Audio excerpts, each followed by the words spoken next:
તો આ ગરમીમાં બજારના આઈસ્ક્રીમ ખાવાની જગ્યાએ આપણે ઘરે જ હેલ્ધી અને ટેસ્ટી કંઈક બનાવી શકીએ તો કેટલું સારું.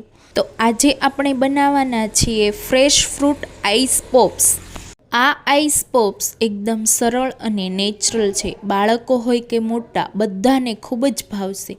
અને હા, આ ખાસ વાત એ છે કે આમાં કોઈ પણ શુગર નથી, માત્ર નેચરલ ફ્રૂટમાંથી જ બનેલું છે. તો ચાલો મજેદાર રેસીપી ચાલુ કરીએ. રેસીપી ગમે તો વિડીયોને લાઇક કરજો, શેર કરજો અને મારી ચેનલને સબસ્ક્રાઈબ કરજો. તો આજે આપણે અલગ અલગ ફ્રેશ ફ્રૂટનો ઉપયોગ કરીશું, જેમ કે કેરી, સ્ટ્રોબેરી, કીવી, દાડમ અને ડ્રેગન ફ્રૂટ, જેથી આપણો આઈસ પોપ દેખાવમાં પણ સુંદર અને ટેસ્ટમાં પણ મજેદાર લાગે. હવે અહીંયા આપણે ડ્રેગન ફ્રૂટ, કેરી, સ્ટ્રોબેરી અને કીવીને આપણે નાના નાના પીસમાં કટ કરી લઈશું.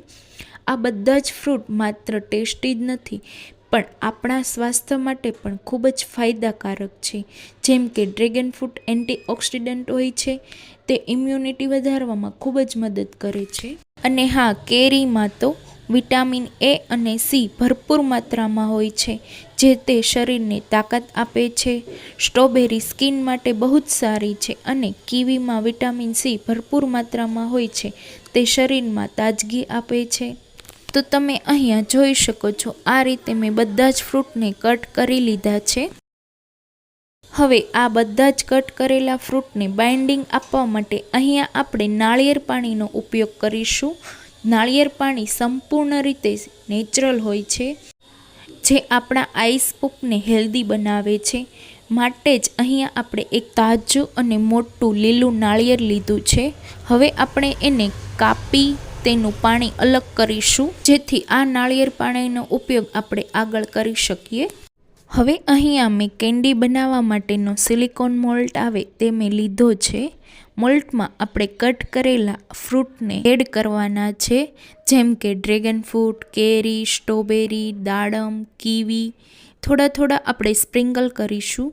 ત્યારબાદ તેમાં આપણે કેન્ડીની સ્ટીક આવે તેને મૂકીશું, જેથી આપણા આઈસ પોપ સાથે તે સેટ થઈ જાય.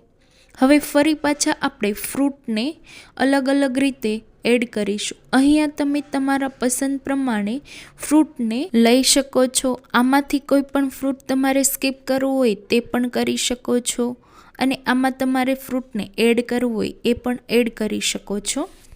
તો આ રીતે બધા જ મોલ્ડમાં આપણે ફ્રૂટને એડ કરીશું. હવે સરસ રીતે ફ્રૂટ ફેલાઈ જાય પછી તેમાં નાળિયેર પાણીને એડ કરીશું, જેથી બધા ફ્રૂટ સાથે સેટ થઈ જાય. હવે આ તૈયાર થયેલા મોલ્ડને આપણે ફ્રીઝરમાં ઓવરનાઇટ અથવા ઓછામાં ઓછા 7 થી 8 કલાક માટે સેટ થવા માટે મૂકવાનો છે. તો 7 થી 8 કલાક પછી તમે જોઈ શકો છો, આપણા આઈસ પોપ તૈયાર છે.